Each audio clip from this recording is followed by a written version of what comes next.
नमस्कार छात्रों, मैं दीपक आप सभी का आपके अपने YouTube चैनल तैयारी प्लस एकेडमी में आप सबका स्वागत करता हूं। आज की इस वीडियो लेक्चर में हम गणित के चतुर्थ पाठ द्विघात समीकरण के सेकंड एक्सरसाइज के क्वेश्चन संख्या 5 और 6 को हल करने वाले हैं। तो जैसा कि आप लोग स्क्रीन में देख पा रहे हैं, क्वेश्चन नंबर 5 क्या है?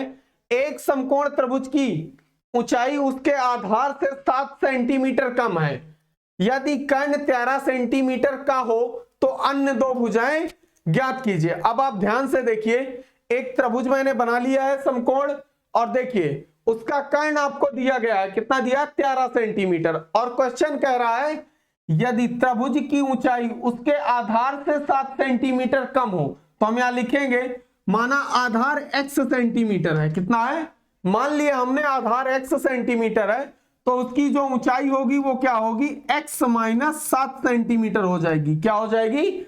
x minus 7 centimetre. क्यों? क्योंकि ऊंचाई उसकी आधार से 7 सेंटीमीटर कम है। आ रही बात समझ में? कम है तो माइनस का चिन्ह लगा देते हैं। तो चलिए हम देखिए इसको सॉल्व करते हैं। तो यहां लिखेंगे माना आधार बराबर x सेंटीमीटर, ऊंचाई बराबर x माइनस 7 सेंटीमीटर। तो यहां लिखिए प्रश्नानुसार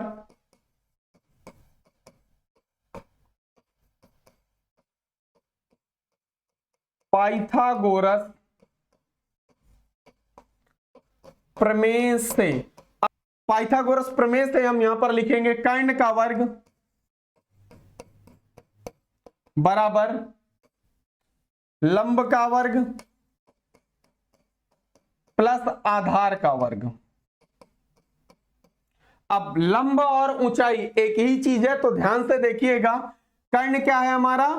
13, तो यहां लिखेंगे 13 का स्क्वायर बराबर लंब क्या है? x माइनस 7 का स्क्वायर, और आधार क्या है? x, तो x का स्क्वायर। अब देखिए 13 का वर्ग करेंगे तो 169 आ जाएगा। a माइनस बी का होल आप स्क्वायर खोल दीजिए, तो a square plus b square minus 2ab plus x का x स्क्वायर आ जाएगा। अब इसे सॉल्व कर लीजिए, तो 169 बराबर x square plus 7 minus 7 Dunai 14x plus x square.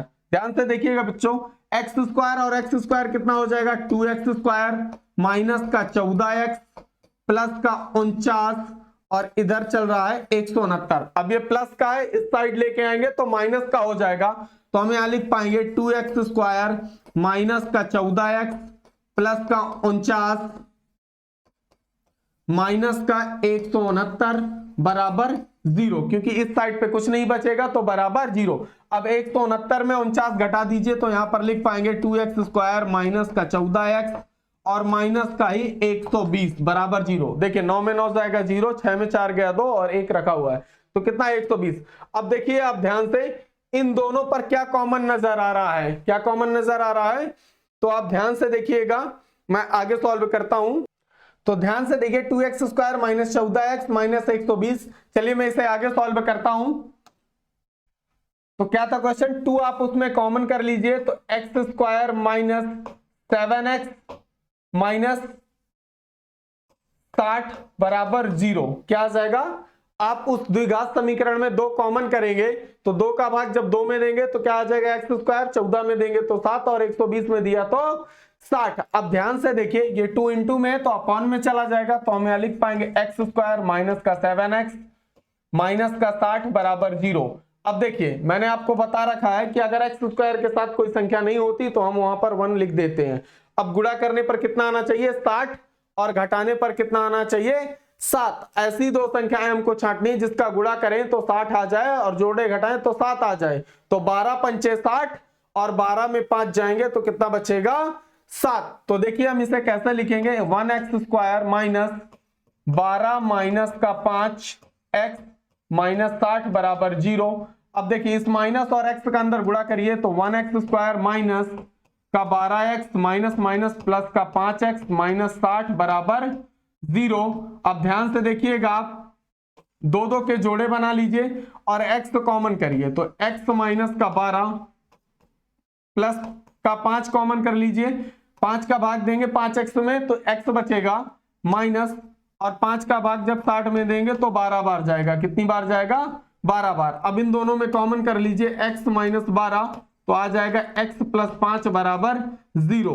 अब ध्यान से देखिए तो x माइनस 12 बराबर 0, तो x बराबर 12 और x प्लस 5 बराबर 0, तो x बराबर -5। अब मैंने आपको बताया ऋणात्मक मान को छोड़ देते हैं और धनात्मक मान को लेते हैं, तो x का मान क्या आया है? 12। तो हम यहां लिख पाएंगे अतः आधार x बराबर 12 सेंटीमीटर होगा और ऊंचाई जो होगी तो ऊंचाई x माइनस 7, तो यहां आ जाएगा 12 माइनस 7 बराबर 5 सेंटीमीटर होगी। कितनी होगी? आधार उस समकोण त्रिभुज का जो आधार होगा वो क्या होगा? 12 सेंटीमीटर, और जो उसकी ऊंचाई होगी वो कितनी होगी? 5 सेंटीमीटर। अब देखिए इसका कर्ण क्या था? 13 सेंटीमीटर था ना। तो चलिए इसको देखिए, उत्तर की जांच में आप लोगों को समझाता हूं। अगर आप देखिए 12 का वर्ग करेंगे तो 144 आएगा, और 5 का करेंगे तो 25 आएगा। इन दोनों को ऐड कर लीजिए तो 5 4 9, 4 2 6 और 1 कितना है? 169, और 13 का वर्ग भी 169 होता है। इससे आपको पता चल जाएगा कि हमारा किया गया क्वेश्चन सही है या गलत। समझ में आ रहा है आपको? चलिए अब अगले नेक्स्ट पॉइंट को सॉल्व करते हैं। नेक्स्ट क्वेश्चन है बच्चों हमारा, ध्यान से देखिएगा। एक कुटीर उद्योग में एक दिन में कुछ बर्तनों का निर्माण किया जाता है। मतलब एक फैक्ट्री है, वहां पर कुछ बर्तन बनाए जाते हैं। एक विशेष दिन यह देखा गया कि प्रत्येक नंग की लागत रुपए में उस दिन के निर्माण किए गए बर्तनों की संख्या के 2 गुने से 3 अधिक थी। यदि उस दिन की कुल निर्माण लागत 90 रुपए थी। कितने रुपए थी? 90। तो निर्मित किए गए बर्तनों की संख्या और प्रत्येक नंग की लागत ज्ञात करनी है। उसके कहने का यह मतलब है क्वेश्चन के कि एक फैक्ट्री है जहां पर कुछ बर्तन बनाए जा रहे हैं। क्या बर्तन बनाए जा रहे हैं हमें पता नहीं है, तो हम यहां मानेंगे। क्या मानेंगे? कि माना बर्तनों की संख्या बराबर x। कितने बर्तन बनाए गए? x बर्तन बनाए जा रहे हैं उस फैक्ट्री में। अब वो कह रहा है उस बर्तन मतलब प्रत्येक नंग, यहां मान लीजिए प्रत्येक नंग की लागत बराबर। अब क्वेश्चन को ध्यान से पढ़िए।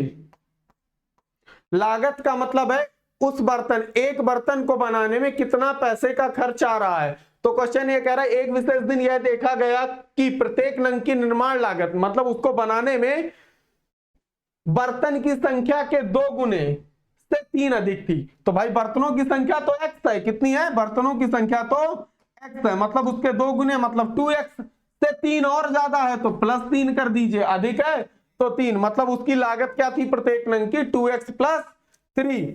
तब जाकर के उस फैक्ट्री में उस दिन का कितना खर्च हुआ है? 90 रुपए का खर्च हुआ है। तो हम यहां लिखेंगे प्रश्नानुसार,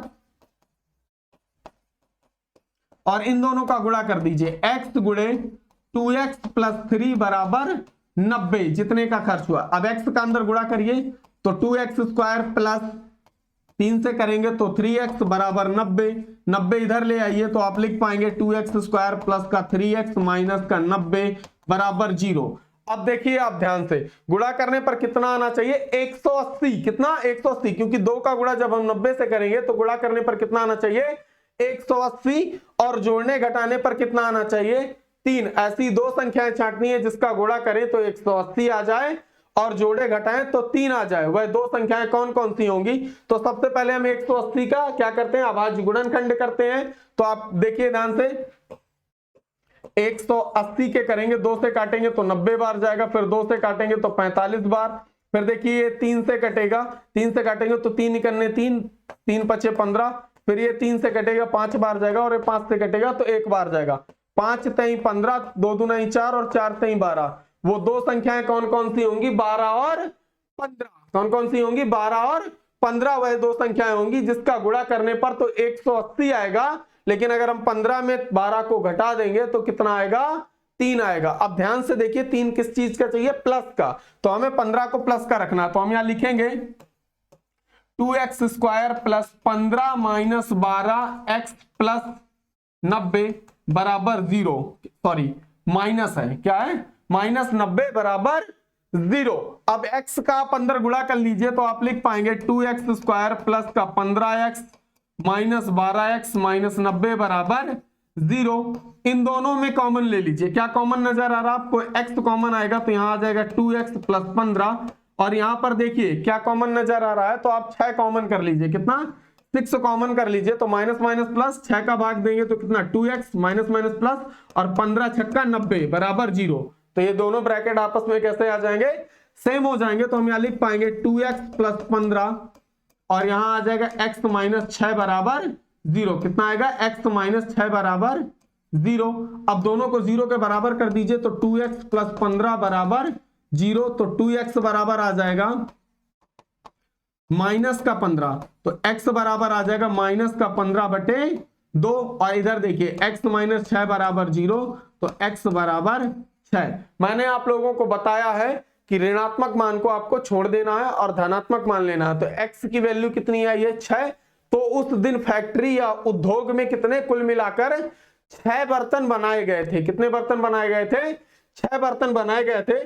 तो इसके बाद आप चाहें तो लिख सकते हैं अतः बर्तनों की संख्या बराबर x बराबर 6, और प्रत्येक नंग की लागत क्या होगी, यहां पर आप 6 रख देंगे, कितना रख देंगे 6, तो 6 दूनी 12 और प्लस 3, तो 12 3 15, मतलब एक बर्तन को बनाने के लिए कितने रुपए खर्च हो रहे थे, 15 रुपए खर्च हो रहे थे। समझ में आ रही बात। और कुल मिलाकर कितने बर्तन उस दिन बनाए गए थे, 6 बर्तन बनाए गए थे। तो 15 छक्का 90, कितना हुआ 15 छक्का 90, और यही उस फैक्ट्री का उस दिन का खर्च था। अगर छात्रों आपको वीडियो पसंद आया हो तो वीडियो को एक लाइक कर दीजिए, और चैनल में अगर पहली बार आए हैं या अभी तक हमारे चैनल को सब्सक्राइब नहीं किया है आपने, तो चैनल को फटाफट से सब्सक्राइब कर लीजिएगा। तब तक के लिए धन्यवाद।